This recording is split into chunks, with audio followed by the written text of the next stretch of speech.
Greg and Josh are not paid critics. They are not experts, nor do they claim to be. They are just two nerds that love to talk about internet shows. However, they're still going to tell you about what they think. So sit down, relax, and enjoy the latest episode of All Queued Up.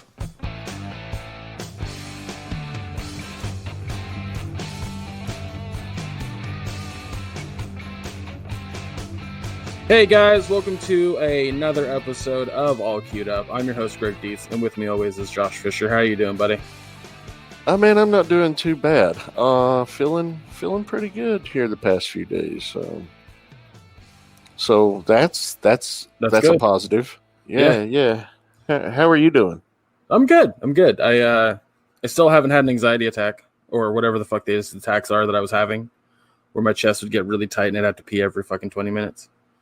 How big is your bladder? Jesus.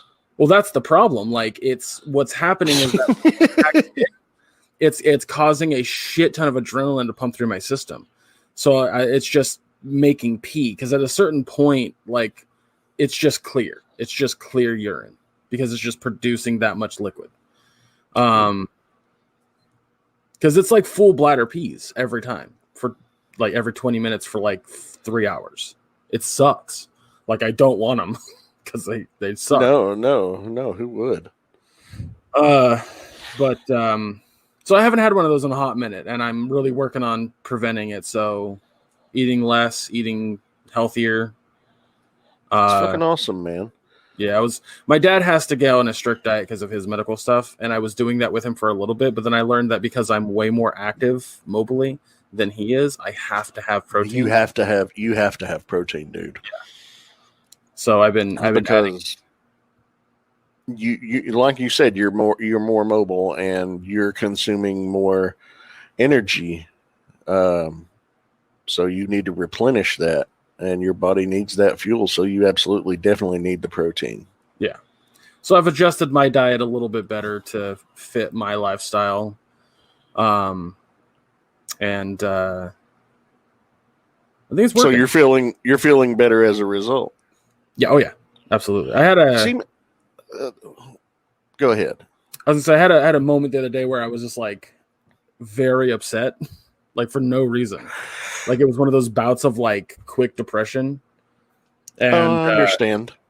I had no reason for it. Like, my dad was like, "Are you okay?" And I was like, "No," and I don't know why. I have no reason for it. And he's trying to fix it, and I'm like, I don't think you can. I just want to finish the shift with DoorDash, go get something greasy at a fast food joint, and then go home. He was like, all right. So I went and got a 12-piece Nashville hot wing at KFC and just ate that. And it made me feel momentarily better until I woke up the next morning, and I felt great. Awesome. Yeah. Yeah, man, that's,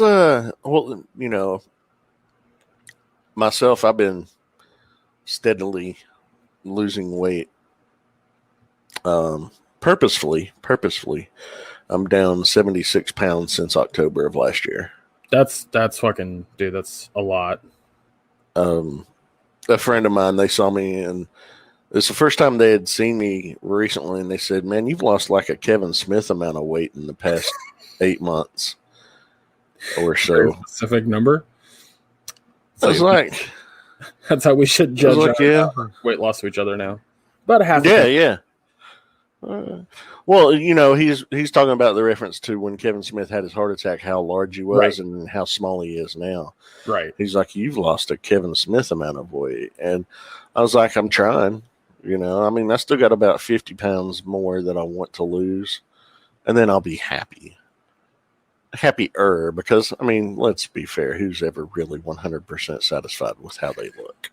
I think that was a Kyle Kinane joke that I heard recently, where he was like, he was talking about people pretending that they're happy while they're in massive amounts of debt because they have to do a bunch of shit that society tells them they have to do. And he was like, "Does happiness feel like a crushing weight on your chest?" Yeah. I find that funny. It's just like, before we get into the reviews, I wanted to bring up one thing. When you're talking about that, when I was younger, my stepdad, he's like, you're 18 now. You have to have these responsibilities. And I'm like, why do I have to have these responsibilities? He's like, well, you have to get this and this and this. It's like, where's that legally required? Where's the rule book that this is what you have to do just because that's what other people do? And I've never been one to want to adhere to what society dictates that the average American should, the way they should live their life. Fucking same, dude. Like, I don't get it. I've never understood it. It's like, why do I have to have kids? Why do I have to own a house? Why do I have to go to college? Like, I don't understand. Like, you know why? I mean, I like renting because if there's anything that goes wrong, guess what? I don't have to fix it. It's not going to come out of my pocket. A professional has to fix it, you know. Also, you're technically spending less over years with I'm not required to have homeowners insurance.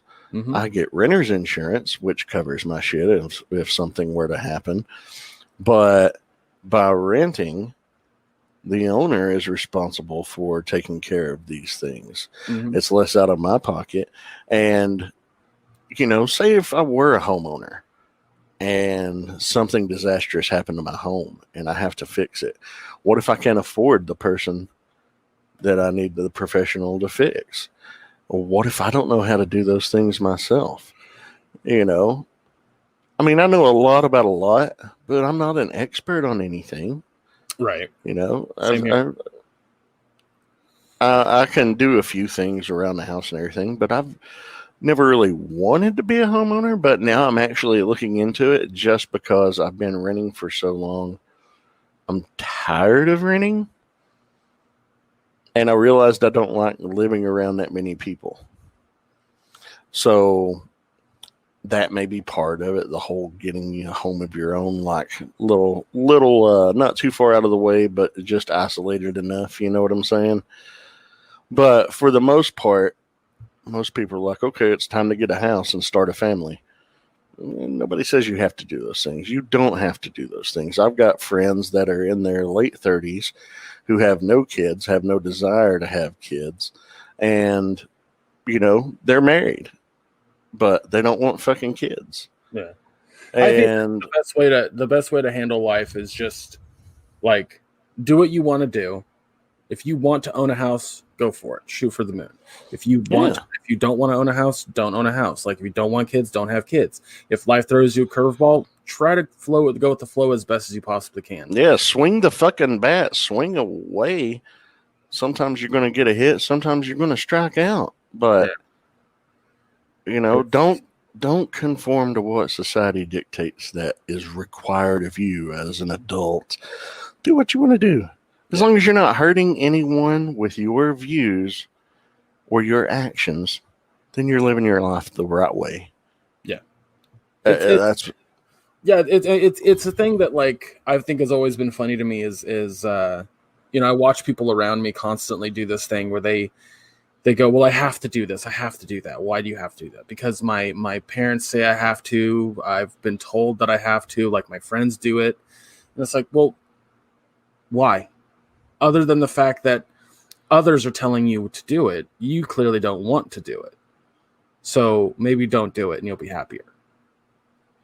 And to me, I think that's ultimately the thing that I constantly go with in life is like, do what makes you happy, not what you have to do. Like, even with a job situation, if it's really making you unhappy, if you feel like your entire existence is suffering because of the job that you have, like, genuinely find another job.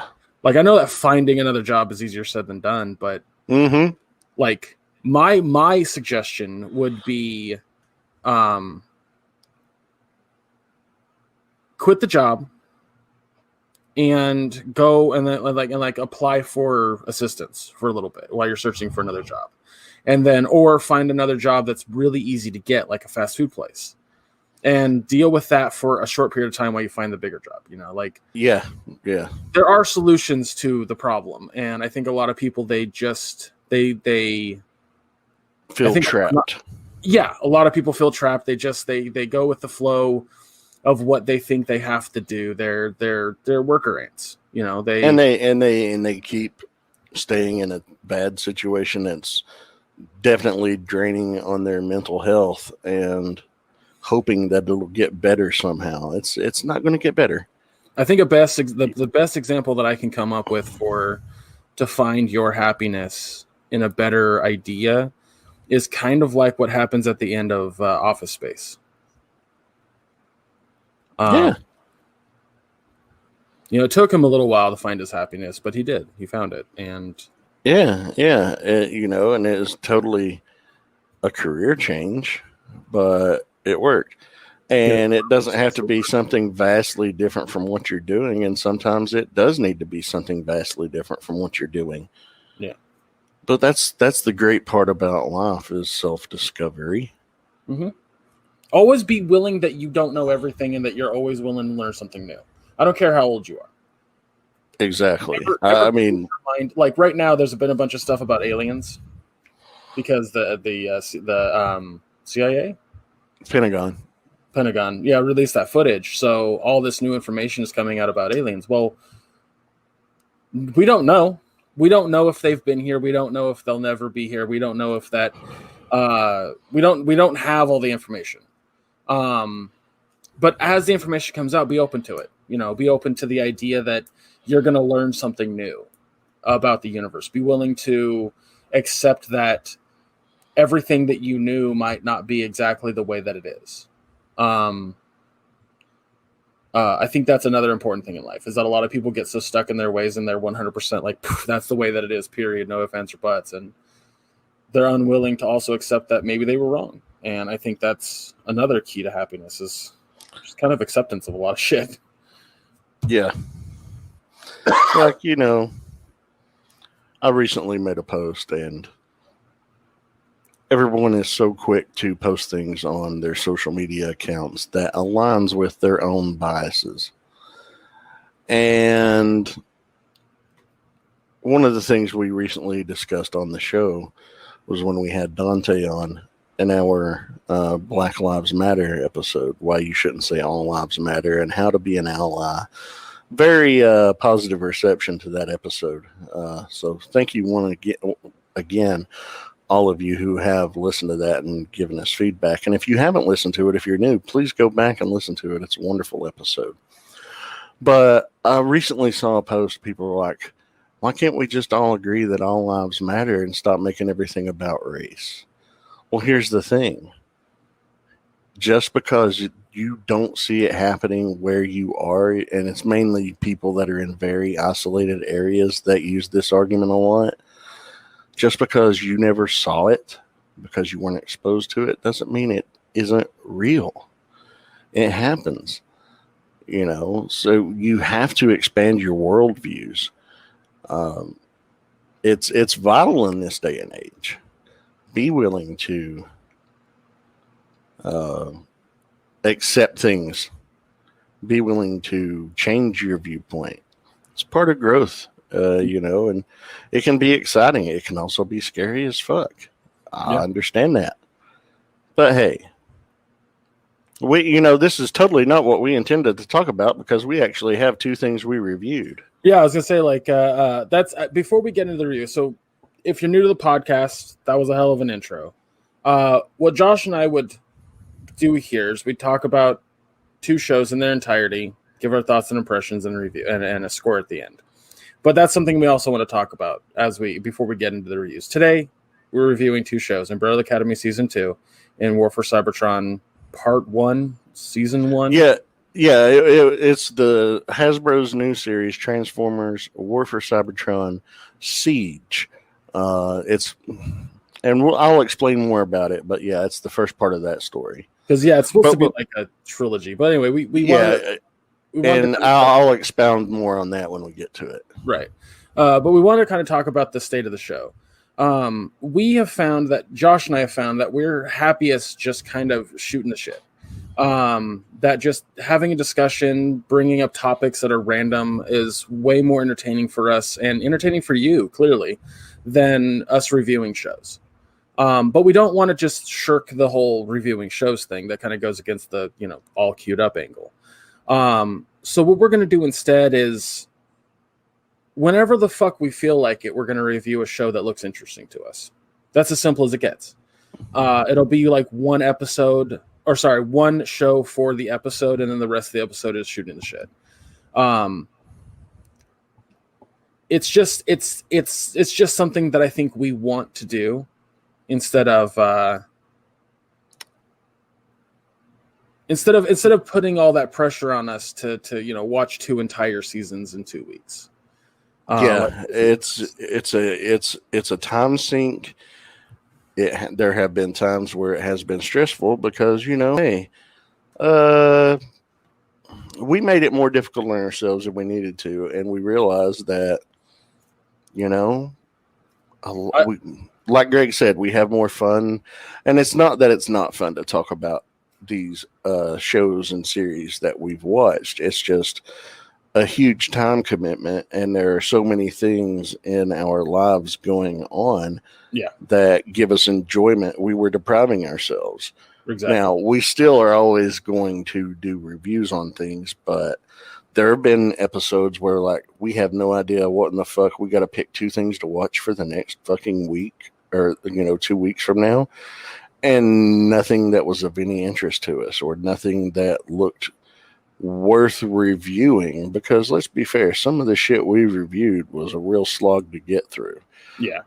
Some of it's been fantastic, so we're going to restrict it to one show or movie, maybe 2 movies, but pretty much for the thing, usually one thing. Nothing that's going to take up more than at a bare minimum 10 hours of our time in 2 weeks. Yeah, because hey, you work, you take care of your parents too, and you got your own interests. I've got a family that I like to spend time with and enjoy, and I've got other projects that do involve working on, that do involve me getting paid for. So if I have to watch 26 hours of something over a 2-week period, that's hours lost that I could be used that are going to actually make me some money. It's definitely something that Josh and I have talked about ad nauseum, because we want to be happier. We want to make these shows more entertaining, and the only way that we're going to do that is with Josh and I not being kind of just bogged down, locked into a format for the sake of doing it for the format, when it's clear that listeners are enjoying our non-review content. So we're going to still do reviews, just not as strictly as we were before, and deliver more of the content where we talk about everyday life and and things that are going on in entertainment, and things that are going on in pop culture, and or just dumb shit like hey, what kind of snacks do you like, and also fucking social issues, because sometimes there are things that are going on that are bigger than all of us, and it's nice to have discussions about those, and important to have discussions about those. So and that's the other thing, is we want to have more guests on this show, and the best way to have more guests on the show is to not put them in that restriction either.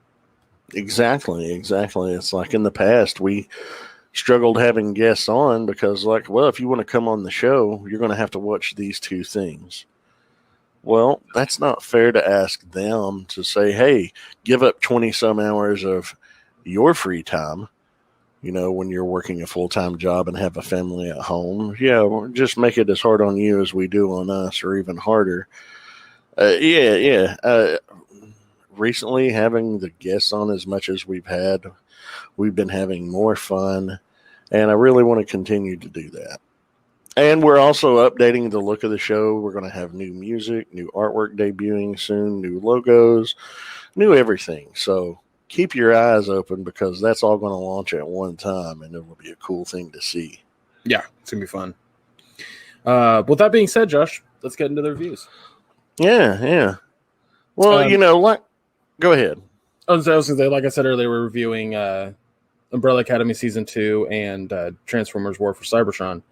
Yep. And you said you wanted to start with Cybertron, right? Yeah. We'll go ahead and start with that because it's 6 episodes. They're 22 minutes in length. You can watch the entire series in about 2 hours. It's about the length of a movie. Yeah. It's one overarching story with a bunch of little subplots throughout. Now, this is, it's Transformers. It's based on the popular Hasbro toy line, who it's become one of the more popular franchises in the world in recent years because of the Michael Bay films. I will not deny that. It's become a very profitable and lucrative franchise for Hasbro, but it started as a toy line. And, based on 2 different non-related toy lines in Japan that were merged into a story for American audiences in 1984. So, I mean, look, it's been around for a long time. Yeah. And I feel it's near the height of its popularity in recent years. And, now they have a Netflix series. Now, the way Hasbro does their Transformers mainline toys, like in stores, they set it up in trilogies. John Warden took over the department a few years back, and they said, let's revamp everything we're doing, everything we know about Transformers. So they started what they call the Combiner Wars trilogy. And for 1 year at retail, they put out a toy line called Combiner Wars, and it was all focused around a gimmick. Like most everything sold in that line could combine to form one bigger robot. Like you would have an Optimus Prime that could combine with 4 other robots to make a Super Prime. Kind of goofy. Kids loved it. And that's what this is. It's to sell toys for kids. The next year, they had the second part of that trilogy called The Titans Return. And what they mean by Titans are these gigantic, massive Citybot style Transformers. Like back in the 80s, you had Omega Supreme, you had Scorponok, you had Fortress Maximus, you had Metroplex, Trypticon, massive Transformers. And IDW, in their continuity, they referred to these giants as Titans because they were from a past era, the glory of Cybertron before then. But the gimmick in the second year, the Titans Return line of that trilogy, was that most every robot, their head was removable and it was a smaller robot or human inside of a mech suit that formed the head that worked with the Transformer itself to heighten their combat abilities. Play feature involved around that. And then the next one was the Power of the Primes. So that was a trilogy. Hasbro's goal of things is they think, okay, most kids get into Transformers around age 5, so that's why they have their Cyberverse and their Robots in Disguise cartoons. And we run 3 seasons of that aimed at the younger kids, 5, 6, 7. Around age 8, they'll get into the older stuff, 8, 9, 10, that range. So they do them in 3-year stages, and it's aimed at, let's get the 5-year-olds now. We got them for 3 years with this, and then we got them for 3 years with that. So that's why they're split up into trilogies every 3 years. So War for Cybertron Siege is the first part of a trilogy that they're doing. The second part, those toys came out in 2019. The current part of that trilogy is called Earthrise. Those toys are in stores currently now and through the remainder of this year. Next year is going to be the third part. We don't know what it is yet, but we're going to find out soon what it's going to be called. So this season of the Netflix series is based on Siege, the 2019 part. The next story will be based on Earthrise, and then the third part of the trilogy will be based on whatever next year's toy line is going to be. So that's pretty interesting the way they do that. And then after that's all said and done, they'll do a new trilogy based on, whatever. So it's cool how they do that, because each time you can bring in a new group of kids. More or less. I think it's also cool for adults and fans of the franchise, because it allows you guys to kind of collect an entire set of a trilogy versus just versus 30 some years of 36 years at this point of toys, and even more if you collect the Japanese stuff.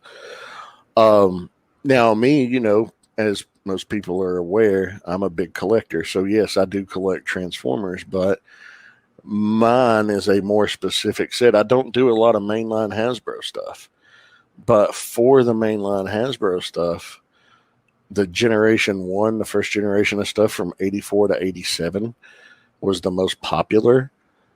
They made virtually every character from Combiner Wars to now in the past 5 years of mainline Transformers.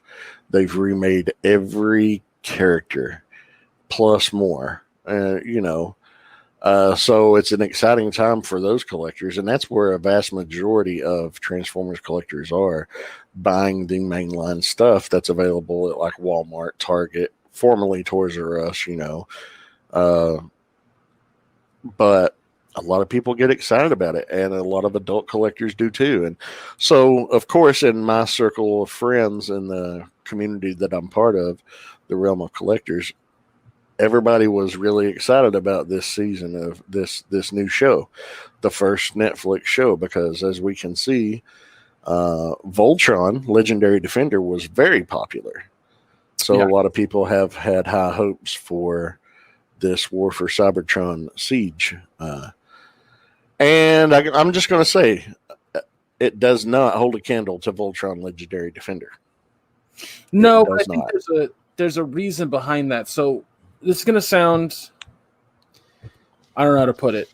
Something about Transformers that I think works really well is when the Transformers are around humans. Now, see, you're going to have a lot of people disagree with that, because a lot of people hate the human interaction. I mean, good for them. But if you look at the mainline movies, the Bayverse, as it's referred to, they are so centered and focused on humans and the human interaction between the Transformers that a lot of times, a lot of criticisms from those movies is it becomes more about the humans and less about the Transformers. And the story hurts. I definitely don't want it to be more about the humans than the Transformers, because the Transformers are fucking cool. I think for me, it just needs to have a human element regardless. What I really like about the human element, if done correctly, is it kind of adds a level of without the humans. I'll put it this way: this season is very bleak, and I don't just tone, I mean in visual styles, like, because Cybertron is so destroyed and it's just rubble and gray sky and dark all the time. I'm like, this isn't as fun as I feel like it should be. These characters are colorful, they're boisterous, they're loud, and this was like, hey kids, do you like when those robots turn into cars? Well, what if they didn't and they had a big war? Okay. I mean, they still turn into cars or what have you, but it's more sci-fi-esque. I deadass saw Seekers change more in this show than I saw, and like I think Optimus Prime changes a few times. Yeah, I don't remember Bumblebee changing once, unless I looked away at that moment. Oh, he did a couple of times, no, he didn't, because I don't remember him doing it. He didn't. The only ones that transformed, and that's interesting, is because this is based on the toy line. All the animation is lifted directly from the CAD renders for the toys. Oh, that's cool. I know that Rooster Teeth is the production company that Yes. Makes, yeah, I don't know. It's not a bad show. It's just it's not a great show either. No, it could have been. I don't dislike it. But it's like you said, this is the last days of the Great War. Now, I don't know how much this is going to lift from the original cartoon series or the original comics, but in the lore of the Transformers, and it's been retold and revamped a few times over, and the best, if you ever want to read great Transformers fiction, because there is such a thing, the IDW stuff from like 2010 to 2018, fucking phenomenal storytelling. But yeah, it's very bleak. It's the last days of a war that had been going on in a lot of lore for about 4 million years, because the Transformers are an extremely long-lived race of sentient robots. But what's great is, they have human characteristics, human traits. And of course, they have these because they were invented by humans, and we write what we know, and we make things relatable to ourselves so we can enjoy the stories more. I mean, that's just how storytelling works. But we got some different characterizations from what we're used to. Like Bumblebee, completely different characterization than he's ever been characterized before in any Transformers medium. Yeah. And a lot of people enjoyed that fresh take. Yeah, I was okay with it. I thought it was fine. I didn't dislike it. I didn't love it. It kind of was like this idea of like, let's look at his journey into becoming this legendary hero that we know he is, versus just like him out the gate being that. So, and that's the thing. Bumblebee was not always a legendary hero. I figured back in the day, back in the 80s, he was just, he was a sidekick character, and he was there. He was the one who interacted the most in the cartoon with the human element, Spock.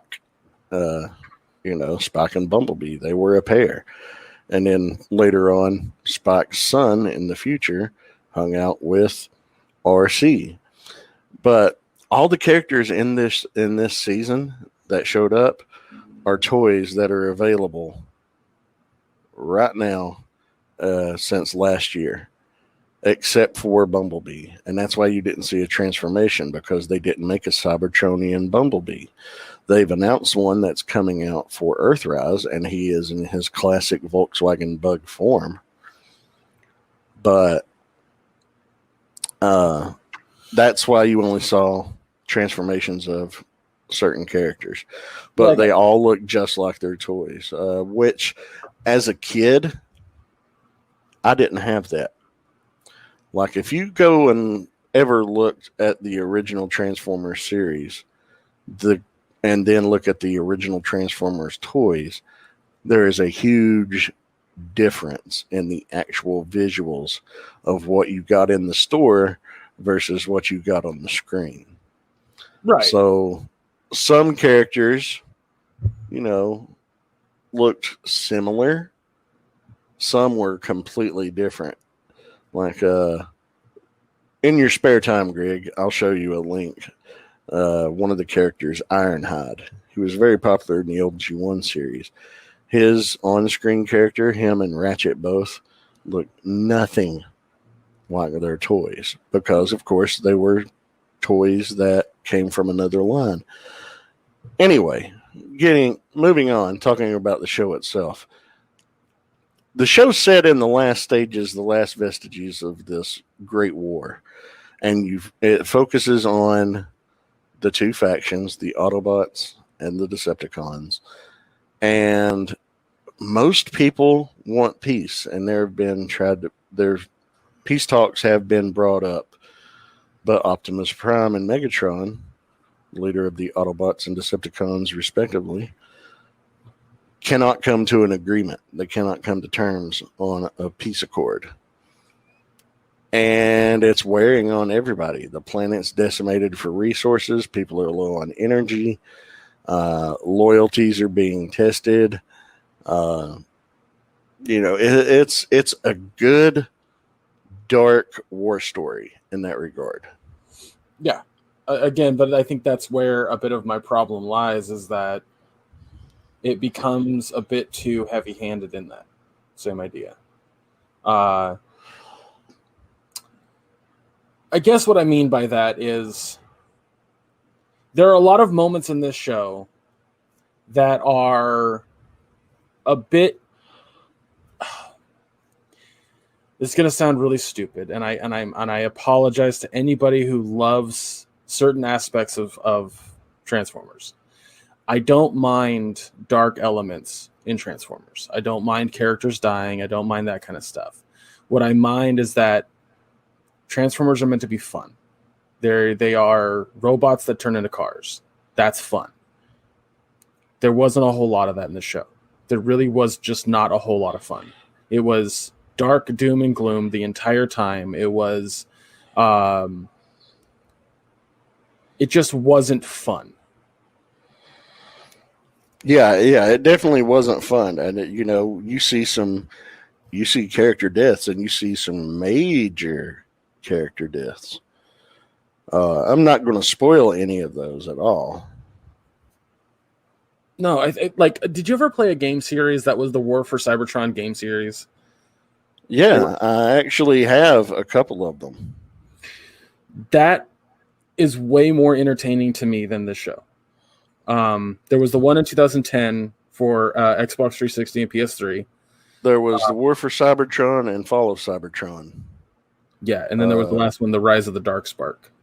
Yeah, which wasn't as well accepted as the other two. It's also based off the movies. Yeah, but the War for Cybertron and Fall of Cybertron games, people love those. I have the first one, but I don't have the second one. But I haven't played them in ages. But they were really fucking fun. Yeah, they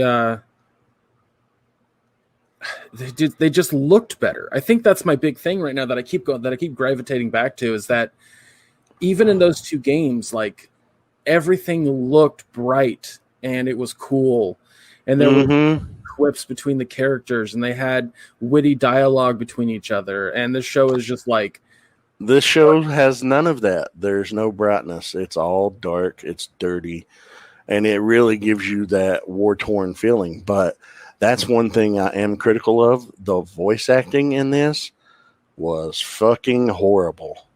I wouldn't go as horrible. I wouldn't say horrible, but it was not great by any stretch of the imagination. That's my point. I've heard worse, but I've also heard miles better and many more things than I've heard worse.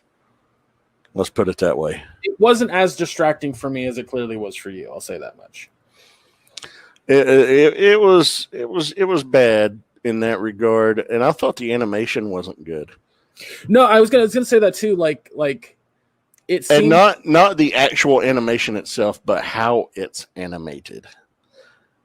The robot designs. Yes, when they move, character movements. It's like these CAD renders are scanned in to whatever animation program they're using, and instead of moving the entire pieces of these things in the range of motion that they would have, it seems like they're manipulated with a stylus pen, and only certain things move. And it gives a very unnatural, warped movement to the faces and the torsos of the characters. And it's jarring, and it pulls me out immediately. The thing that quote unquote pulled me out, I don't want to use that term because it always bothers me a little bit. That's a whole different conversation. But like, my dad literally used the term immersion the other day watching a show, and I'm like, like, you're a human man watching a TV. What immersion are you talking about? Anyway, dude, I like to immerse myself into the worlds. Boom. I'm not in my living room. I picture myself sitting there wherever what I'm watching is going on. I'm just off camera. I'm on the hillside.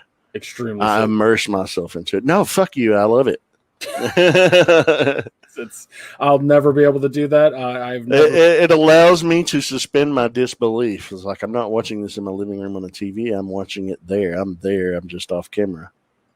No, I'm a human man watching a story on my couch in comfort and warmth. Anyway, the point I'm getting at is I noticed that the animation for the mouths and the eyes and stuff like that reminded me of Reboot. Yes. And that's what sucks, man, is I wanted the animation to be far better on this because computer animation, the very first completely computer animated show, was it Reboot? It might have been. Was it? It was a second of Beast Wars. Beast Wars was also completely entirely animated, and I can't remember which came first, but they were both done by Mainframe Entertainment, which was in Canada. And here's the thing. That computer animation from those series is better than this. I don't know. I wouldn't go that far. I would not go. Well, the character models, I'm not talking about the background renders. I'm talking about the character models themselves, because at least for the Transformers, because back then, I don't know, man. You just had to see clips in comparison to see what I'm talking about. The backgrounds themselves were nowhere near as rich or good as the backgrounds in these, because these were great backgrounds and set pieces. It's the character movements themselves I'm critical of. So, as a slight side note, Reboot was number 2. And Beast Wars. So Beast Wars was first. No. No? You'll never guess what was first, and don't look it up. Oh, shit. Keep in mind, Reboot came out in 95. 94. 94? Yeah, it was made in 94. Okay. But there was one that came out before it in also 94. Oh. Yeah, because Beast Wars was 96. Go ahead and spoil it for me. VeggieTales. Oh, wow. No, I wouldn't have got that. Yeah, neither would I. Yeah, Beast Wars was 96, yeah. But, if you're a Transformers fan, there's something here for you to enjoy. There are some story elements in this that are just ho-hum. They're just there. And then there are some storyline elements that are very, very good. And those elements are lifted directly or inspired from the IDW comic lines, which is, for me, those were my favorite bits. You have a couple of big surprises of certain characters, and I don't want to spoil it. But it's fun in some regards, and it's not fun in others. If you want a depressing war story, this is going to be right up your alley. Legit, the best thing it has going for it is that it's really short. Yeah, it's 2 hours long. All 6 episodes combined, you can watch in 2 hours. Yeah. It came out on Thursday, July 30th. I watched it that morning in between the hours of 6 a.m. and 9 a.m. Watched a couple episodes, take a few minute break, watched a couple more episodes, few minute break, then finished it up. I watched it all after work. Easy to digest, yeah. It's, like I said, if you're a fan of Transformers, it's worth checking out if you haven't already. It's not terrible, but it's not great. Yeah, I was going to say, what grade would you give it? C-. Wow. I say wow because we're on the same ballpark there. Like, it's an okay fucking movie. Yeah. It's just slightly below average, but it's not horrible. I don't dislike it. I like it. There are things I like better in it, elements that I like more than others, and elements I like less than others, but I don't hate it. There is potential here for a very good story. Now, the next part of the story is going to be Earthrise. So I'm sure we'll see humans introduced in the next show, because that was what was popular about the original show. Transformers, they went from Cybertron, they fled Cybertron in search of resources that came to Earth, and it was the humans that had to teach them about Earth. And that's what people loved as kids enjoy seeing a human. There's usually always a human that interacts in a Transformers series. As long as it's not overdone. Oh, what the fuck? What? Hold up. So season arc 3 is basically Beast Wars? That's been the rumor. I didn't want to confirm or deny. Because it's on Wikipedia. That's why I'm saying that. But it's also Wikipedia, so, grain of salt. It's not been confirmed yet, but that has been heavily rumored that the third season is going to revolve around the Beast Wars. That's actually a really fucking cool concept. That the first season is like, if you were to tell me that years ago, like, hey, they're making a trilogy of shows that are basically each season's the length of a movie, and season 1 is the end of Cybertron, season 2 is them coming to Earth, and then season 3 is the time travel bit where it's Beast Wars. I'd be like, that's a really fucking cool idea. And then we watch season 1, we're like, well, could have been done a lot better. Well, see, it starts out okay. I'm hoping that season 2 is strong and season 3 even stronger. Yeah. I would rather have something have a slow start and a strong finish than a strong start and a weak finish. True. Time will tell, but it's as I said, it's not terrible by any means. It's worth a watch. It's 2 hours of your time, and depending on what you're looking for, it can be either really fun or it can just be a compelling story. Or, just let us know after you watch it, if you haven't already, what you think, and if you have watched it, let us know what you think. Especially if it completely disagrees with my own opinion, I'm interested in what you guys think about it. Yeah. We talked about it a little bit on NPSP Theater this past week, but we only talked about the first episode. I would say that this show to me is like a good salad. Like, it's a good salad. It's fine. You left the theater, or you left theater. You left the meal satisfied, but it was a salad at the end of the day. Yeah. Now, what kind of salad? That depends. Up to you. Was it just a little bit of a Caesar salad, not much to it, or was it like a Cobb salad with all kinds of shit chunked in? To me, I think this is more like a Cobb salad. There's a lot of different elements at play, because you do have subplots and multiple things, and you have some characters that just pop up in episodes 5 and 6 that weren't even mentioned or brought into, referenced or anything, just all of a sudden there. So character development for a vast majority of characters is not there. You really only get any kind of character development with a handful, but you have a broad cast of characters. Yeah, you're very much more likely to get a vague, basic idea of the character on like a very small interaction than you are like full-on character development with any character. Yeah. Like, it's a lot of like, well, they don't like each other because of something that happened in the past, so I gathered that much. Mm-hmm. The most development you get from any character at all is Bumblebee. Yeah. You get a little bit from Prime, you get a little bit from Megatron, you get a little bit from Wheeljack, you get a little from Ratchet, you get a lot from Impactor. The Impactor story, his story arc, was my favorite out of everything. If you're struggling to remember who Impactor was, he was the yellow and purple Decepticon that had the harpoon hand. Yes. Very loyal to the Decepticon cause, and Ratchet repairs him, and he goes to help Ratchet and, fixing the space bridge and everything. I don't want to spoil a lot of elements, but yeah, Impactor's story was my favorite out of everything in this. Right. All you had to do is say the purple and green one, and I'm like, oh.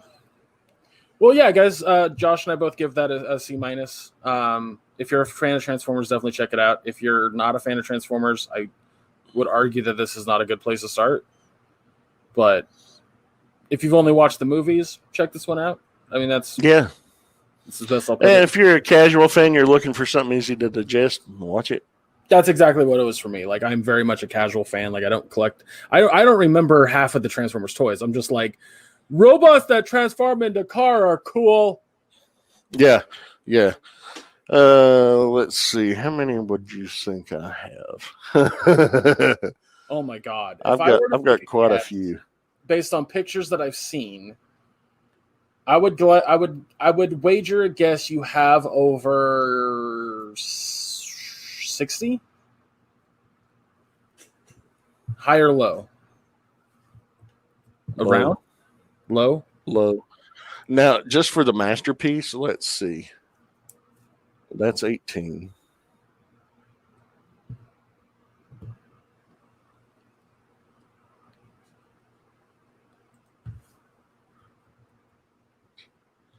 There's just 42 on that case alone. No, 44. There's 10 more, 54. Welcome to All Queued Up, folks, where Josh counts his Transformers toys. 64, 68, 69, 74, 77, and then 1, 2, 3.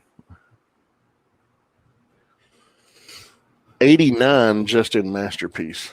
You had fucking okay. Well, it's safe to say that. No, Josh, I'll take that back. 90 in Masterpiece form, and that's not the mainline stuff that I have, which is not as many. But I also have Legends scale, which are smaller versions of them that are around 4 inches tall, that are fully transforming. So yeah, I enjoy Transformers. I got very clearly raised in the 80s. Yeah. I also have a very big pet peeve with people that are like, I was born in 96. That means I'm a 90s kid. And I'm like, no, it means you're a 2000s kid. Shut the fuck up. Yeah, I was born in 76. So I don't call myself a 70s kid because I remember very, very little about the 70s. Yeah. I remember a lot about the 80s. Yeah, I'm an 80s kid. I'm a 90s kid because I was born in 83. Like, sure, I got a little bit of the tail. You got a little bit. You're a late 80s, but entirely 90s kid. Yeah, exactly. Yeah, it drives me nuts. People do that. Like, I'm born in 99. I'm a 90s kid. No, you're as much of a 90s kid as saying that fucking SpongeBob is a 90s cartoon. Shut the fuck up. Let me guess. It debuted in 99. Uh-huh. Oh, okay. So, yeah, Transformers. It was fun. Yeah, it was good. Now, Umbrella Academy, Season 2. Wow. All right. So, the next topic of discussion is Umbrella Academy Season 2. Yeah. In a past episode, we talked about Season 1, obviously, and we both loved it. But it ended on a major cliffhanger. So we were looking forward to Season 2. And I know a lot of people were looking forward to Season 2. Needless to say, it did not fail. No. And I have to say I actually enjoyed this season better than the first season. Yeah.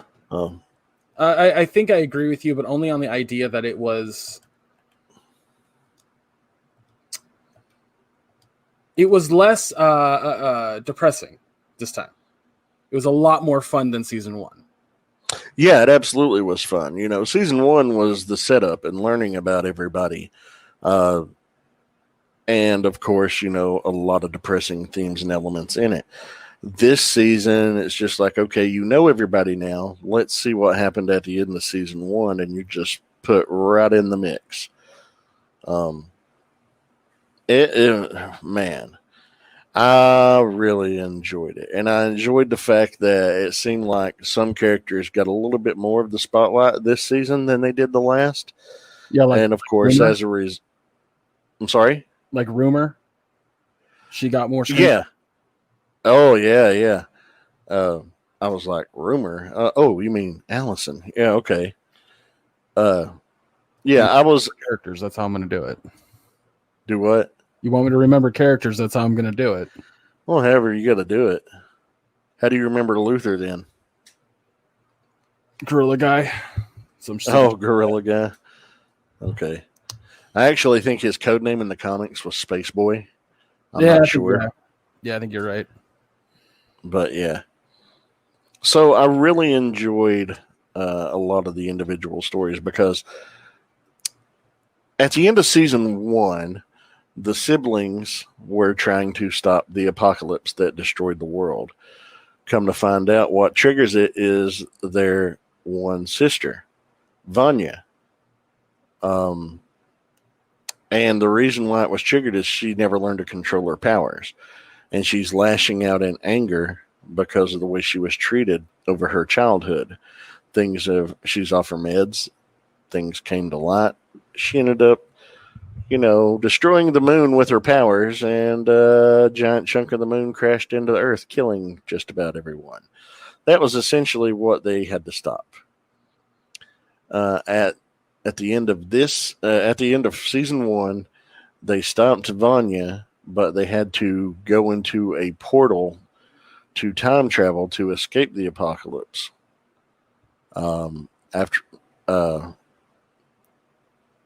They're deposited across various times in the same location, but just across a different period of 3 different years. Yeah. Like, I think Luther's dropped in 1961. A couple are dropped in 1962. A couple are dropped in 1963. And what's funny is if they're dropped off in the same year, it's at different times on the same day, so they don't run into each other. Yeah. Like, Vanya was dropped off in daytime. Diego was dropped off at nighttime. Allison was dropped off at nighttime. Luther was dropped off at nighttime, but in a different year and in the rain. It was wild. So they're all in the same city. They're in Dallas in the 60s. And the apocalypse, the reason they learn about this new apocalypse that they accidentally created by stopping the old one is because it stemmed from something that happened to deal with the John F. Kennedy assassination. Yeah. So when 5 shows up, who is the one that has the time travel ability, when he shows up, he is witnessing the actual apocalypse. He sees his other siblings all fighting alongside the U.S. military against Russian soldiers, and he sees a headline that Russian soldiers had invaded the United States, and all of a sudden the nukes start going off. They drop and go off, and he sees everybody killed right in front of him as he is able to time travel away from there. And he ends up he's saved by Hazel, which I'm very sad that's the only part of Hazel that we got in the entire season, because I loved Hazel. Yeah, it sucks a little bit. But yeah, this season's wild because we see a lot more stuff with the Institute and the Handler, and oh man, this season was a lot of fun. A lot of different storylines going on at the same time, but not in a difficult to follow way.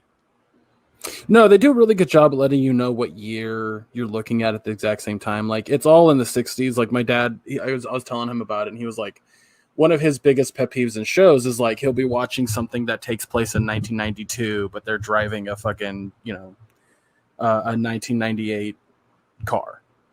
And because all they did in terms of research was make sure that it was in the right decade. Yeah. And he was like, does this show do that? And I was like, it's over the span of 3 years. I don't think it matters. Like, yeah, it spans actually 60 through 63. And most of the cars you see in this thing are late 50s, very early 60s models. But it definitely looks and feels like I would imagine that the 60s looked and felt if you were really there. Yeah. There's a lot more to play with and discover throughout the show. I think one of my favorite things about the way they told the story was with the, is it called the Commission? The Commission, yes. I don't know why I said the institution. The Commission. Everything with them is fascinating. And they're not gone. They're not gone. Like, they still could possibly be a big part of the show. So their whole aspect. I love how the show also doesn't shy away from the silliest shit ever. Like like the leader of the commission is a goldfish. Yeah. A talking goldfish in a bowl, and his bowl is encased and mounted onto a robotic body, and it's a smoking goldfish on top of that. That's fucking funny. Yeah, I loved how they were just like, fuck it. Like the show's embrace the absurdity. Yeah. But there's just so much to fuck around with, and I love that season. I love that this season ends on as much of a what the fuck cliffhanger season 1 did.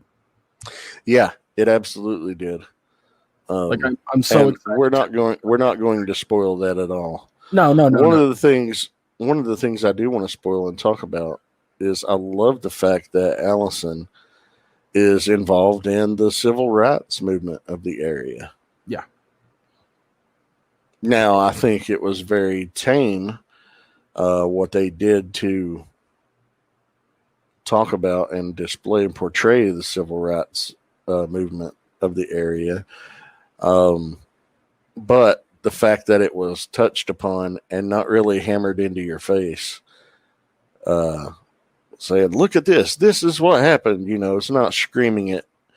It's showing it, and it's showing aspects of, I'm sure, in many areas, that's how it was dealt with. But, dude, it's like when she walks into that cafe and she's needing help, and, she's still injured from season 1 when she first appears, and you see this counter, whites only, and they all point to the sign, and everybody's just scowling at her until she leaves. She's like, fuck, man. That's just a shitty way to have to fucking navigate through society. That's terrible. Yeah. Yeah. No, and I'm glad that they did that. I'm glad that a good chunk of this show is not shying away from social issues and making a part of the plot. Yeah. And doing it well, and making it such a part of a plot that it doesn't feel forced. It just feels like a natural progression of the story. Yeah. I really dug that. What I think is fascinating to me is that it's not a show that you can just start a season 2 either. No, you have to have season 1 under your belt before you can get season 2, or you're not going to understand anything that's going on. Literally anything. Like, it is a cohesive plot. But I enjoy that about this show just because it made me feel like it was a reward in a way. I mean, the show itself is a reward, but I always like it when it's like, hey, if you paid attention in season 1, we're gonna bring it back in season 2. So good job if you paid attention. I love that stuff. Like, and what I mean by that, for anyone that's curious, I'm not a big fan of when shows do this thing where they make it for people who didn't watch the first season. Like, they reference certain things, but it's not a major component. This is a full-on continuation. This isn't yay, if you didn't watch season 1, no biggie. You'll catch up. No. This is like watching season 2 of Mr. Robot. Like, everything matters in season 1. Everything. Now, recently we talked about adaptations that are better than the source material.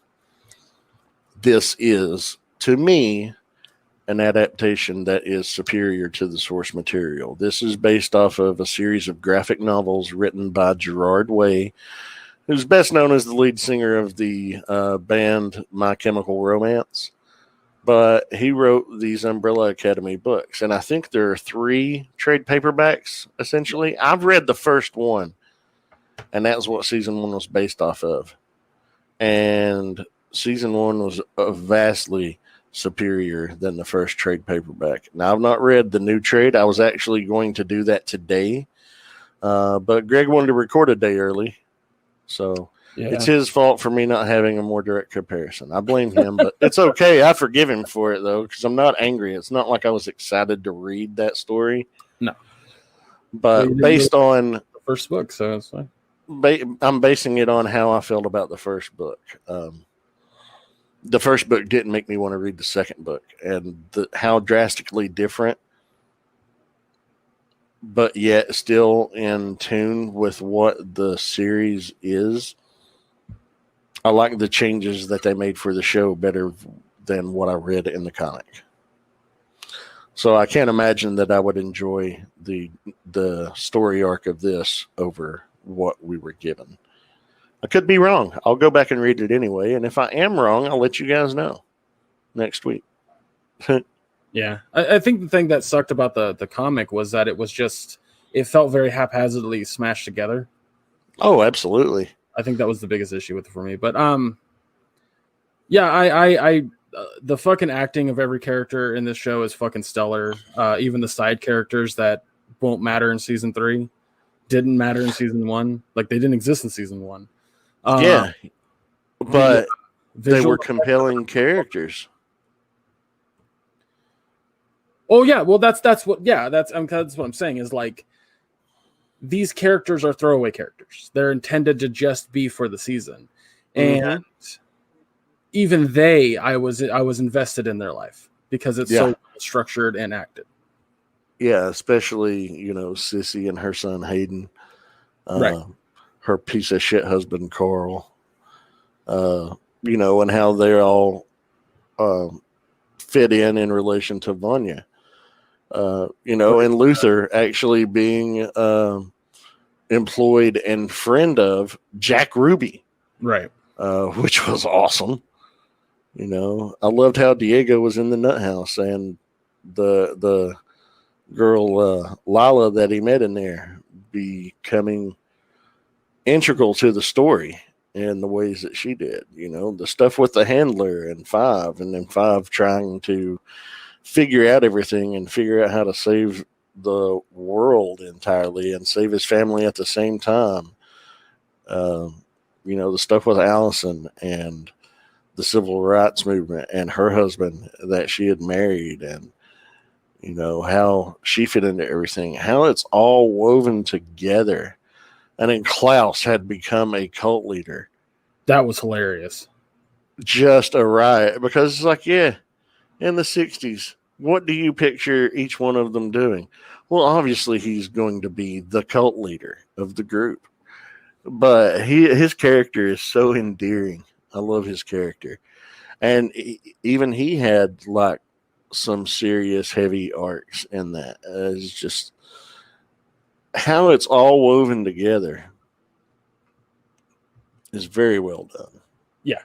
I can't stress this enough. If you have not watched this show yet, you have 20 episodes to get through, and they are a blast. Genuinely. The musical selections, especially for season 2, are phenomenal. How did I forget? I don't know, but there are a trio of brothers that are employed by the commission that are trying to take out the Hargreaves family, which is, the Umbrella Academy is what they were referred to when they were a team, but they're all the Hargreaves children. These Swedish brothers, they're just referred to as the Swedes. There's a major thing that happens with them. And at the end of this one episode, all these things are happening with each of the characters, and they're all major things happening. You hear a Swedish cover of Hello from Adele, and it is just beautiful. Yeah, it's really my and it just fit the whole tone of the show right there. Yeah, I think one of my favorite covers of the entire show was CeeLo's "Crazy," but it was done as like a slower love song. Yeah, slower, like one guitar, like it was just a person with a guitar and singing it. That was I fucking love that one. There was a ska version of Bad Guy by Billie Eilish, which I really liked. Like it made her version better. It was the scene where Five and Lily, I think her name was, Lala, are fighting in like that weird warehouse. Yeah. And he's like, how is she moving so fast? And of course you find out later. We're not going to spoil it, but it was pretty interesting. Yeah, she like that ska version. I was like, I didn't think you could make a ska version of that. But the part the part that stuck out in my head was in the original song where it's like it was done with brass instruments like trumpet and that kind of stuff, which I was like, oh, that works. It works really well. So it's fucking super well done show in that regard, in music and everything about it is just really good. Well, do you want to give it a grade? And I'm gonna give this season, and I think I gave season 1 an A+. But I enjoyed this season more. I don't have any complaints about season 2, so I have to, by default, give it an A+. I mean, it was just fucking glorious. It's nice to see something just so well done on so many levels. I can't recommend it enough. It's great. I feel the exact same way. I started watching the season on Sunday night and blasted through it in very little amount of time, and I didn't feel like I was sitting through, like, I'll put it this way: Transformers Fall of Cybertron Siege felt longer. Yeah. So if that and that was 2 hours worth versus 10 hours worth. Yeah. Well, this is 10 episodes. They're about 48 minutes in length on the average. Last season was 10 episodes, but they were about 58 minutes in length on the average. So the episode time was shortened by about 10 minutes on average on this. But it didn't suffer from it. That's a great thing about Netflix, because you can do that sort of thing. Mm-hmm. Tell the story in the time you need to tell it and not be constrained to telling a certain story of length. Yeah. But, yeah, man, it was a lot of fun. Watch season 1 if you haven't recently. If you've seen it and aren't sure, if you don't remember much about season 1 and you want to watch season 2, because it did come out over a year and a half ago. If you just want to catch up, there's a recap, but if you want to watch the whole thing, you can do so. That's your choice. But it's not required. But it's a lot of fun. And of course it is the type of show that is fun to revisit from time to time. Yeah, if I had the time to revisit season 1, I would definitely watch it, because I wanted to, but I just don't have the time nowadays. Yeah, I didn't have the time either. When it came out on Friday, I was just like, I watched the recap, and then I watched 3 episodes Friday, 4 episodes Saturday, and then the last 3 episodes on Sunday. Yeah. So, digested over the weekend. Yeah. It's fun though. I definitely, again, highly, highly recommend it. A+ for me as well. So that's weird that Awesome. we get on both shows at the same rating. The same rating on both shows. The only time we've done that is when we gave Fs to both Kiss Me First and Mute. Yeah. Yeah. Oof. Those 2 shows. Yikes. Mm-hmm. All right. Yeah, that's going to do it for us today. Again, like I said at the beginning of the show, we're changing the format slightly. We're still going to do reviews, but it's going to be based on more like there's something that we want to watch that's coming out, something that piques our interest, versus trying to find 2 things every 2 weeks. If there happens to be an episode where we review 2 things, it was just because they landed at the same time, sort of thing. But no direct, exact formula in regards to how it was before. We will still upload a new episode every Friday as much as we can, as long as life doesn't throw us any major curveballs like a foot getting removed. 15 inches of leg, including a foot. I mean, that's a significant curveball. Yeah. That's what they call in the industry a bean. That was beyond a bean. I can't think of anything worse at the plate other than a bean. Maybe, I guess, if you hit the ball so hard that the bat splintered and stabbed you through the chest, might be worse. Yeah. I've never seen that happen though. Right. I'm wrecking my brain. But yeah, guys, again, thank you so much for listening to the podcast. We're not leaving yet. We're just doing it. thanking them for listening. Oh, I thought, well, see, you always say thanks so much for listening, and we'll see you next time. That's immediately what my brain jumped to. Sorry, no. I was just thanking everybody for sticking around with the podcast and listening for extended episodes. We know that the just discussion based episodes are gaining a lot more traction. So there's that.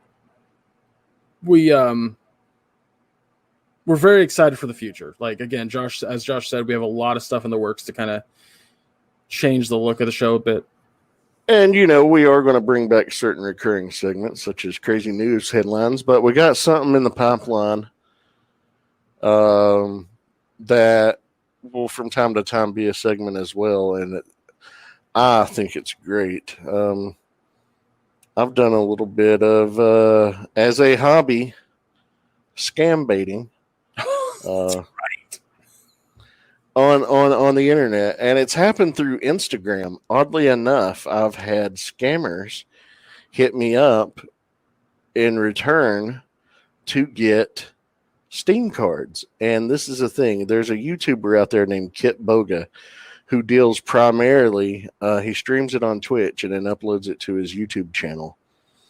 How he scam baits, and he gets in contact with these scammers, and they're usually based in India. But they always want, what it comes down to is they want to scam you out of money, and they want you to put it on a Steam card. I've dealt with two of these. One was right before Christmas. One involved a person pretending to be offering me an investment opportunity with gold. You can invest in gold and get a quick turnaround and double your money in just 10 days. And, well, how do I do that? Well, let me tell you how. And I play dumb. I play a dumb American with them, and just what they probably perceive as the typical dumb American that they're going after. The second one happened over this weekend. They messaged me Sunday morning, and I was like, oh, this is a scammer. I didn't see it until Sunday evening, so I responded like 9:30 that evening. Oh, almost 2:30 a.m. they hit me back. So I actually kept them busy because I couldn't sleep, because I don't sleep well most nights. I kept them busy for 3 hours, Sunday morning, Monday morning, until almost 5 in the morning. And then they messaged me at 10 or 10:30 that morning, and I kept them busy for another hour.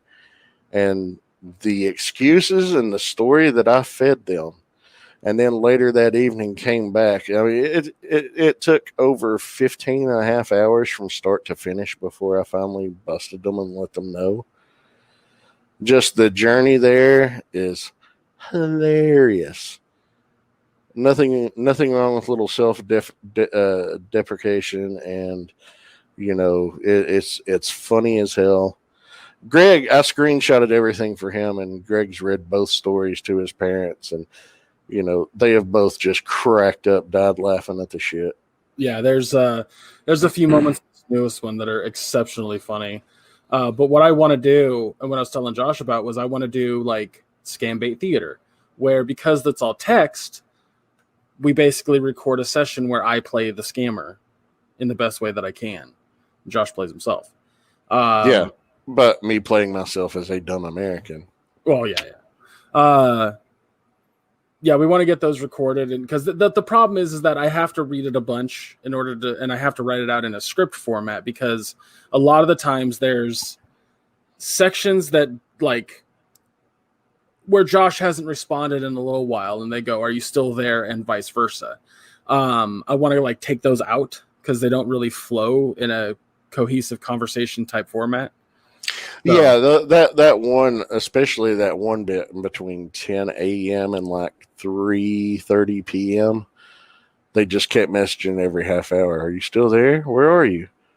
The second one was pretending to be an entrepreneur, a young woman who bought and sold antique collectibles and traveled around the world, but yet they were searching for love. So, of course, it's like, I miss you. Where are you? I need to hear from you. Yes, we're going to expose these, and hopefully I'll have another one soon, but those might be just bonus episodes we might put out on a regular basis. Scam Bait Theater, presented by All Queued Up. Yeah, exactly. It's and in the future, if you guys like that content and there's somebody out there that wants to play the scammer, let us know, and we'll get you in and try to get you recorded. But yeah, I'm excited for that. It's really fucking funny. But yeah, other than that, guys, I think that's gonna do it for us today. Honestly, I don't think of anything else that we can throw your way. I mean, we got the links and whatnot that Josh will say in a second. We don't have anything. Hey, all the links are going to be down below. Follow them. Done and done. I know that we're not reviewing anything for next week, but I do have topics on my phone that I can bring up. We might have a guest. Who knows? We'll see. Hopefully. In 2 weeks, we will be doing a review, though, of a Netflix original, Ju-On. Ju-On. It's a Japanese series, and it seems to be an ongoing series, basically, of the American movies were called The Grudge and The Grudge 2, and they were based on a series of novels in Japan called Ju-On. There's a Netflix original series, and we're going to watch that in 2 weeks.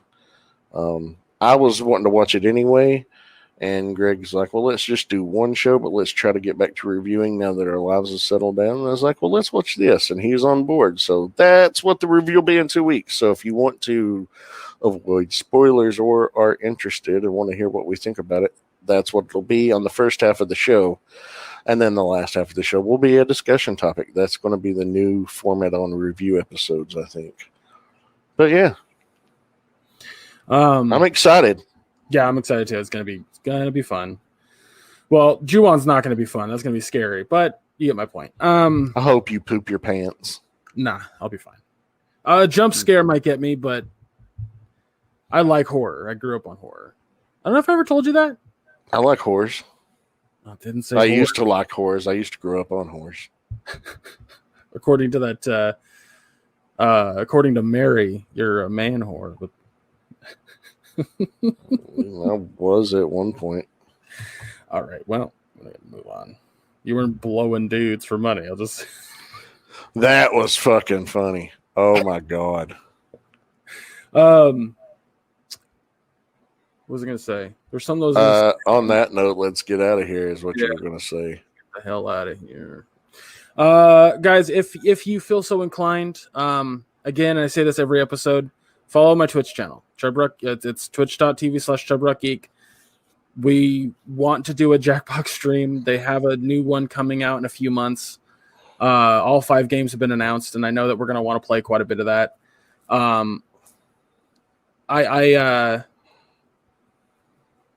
What I'd like to do on Saturdays is like work early in the morning and then come home late in the day and have the rest of the night off, so that way we can do those Jackbox streams.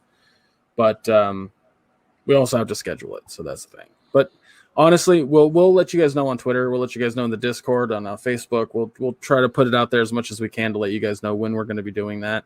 And I assure you, it's a fun time. It costs you nothing but an internet connection and a cell phone, I assume, or like Josh uses his computer. So yeah, but you can play along on your TV, tablet, mobile device, anything, as long as you have internet access. It's cool.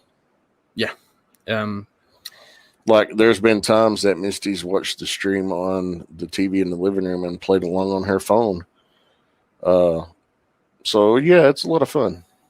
Yeah, I've done that myself. Have it on my Xbox and play on my phone. But I think that's it. Yeah, Ju-On in 2 weeks. Next week, we're gonna shoot the show. Who knows? Uninhibited. Yeah. I know because I have the topics written down already, but you don't know. That's the point. No, I don't know. I like it when Greg springs these things on me and I have no prior knowledge, because then I have a more genuine reaction. I like to be able to think on my foot. That took me a second.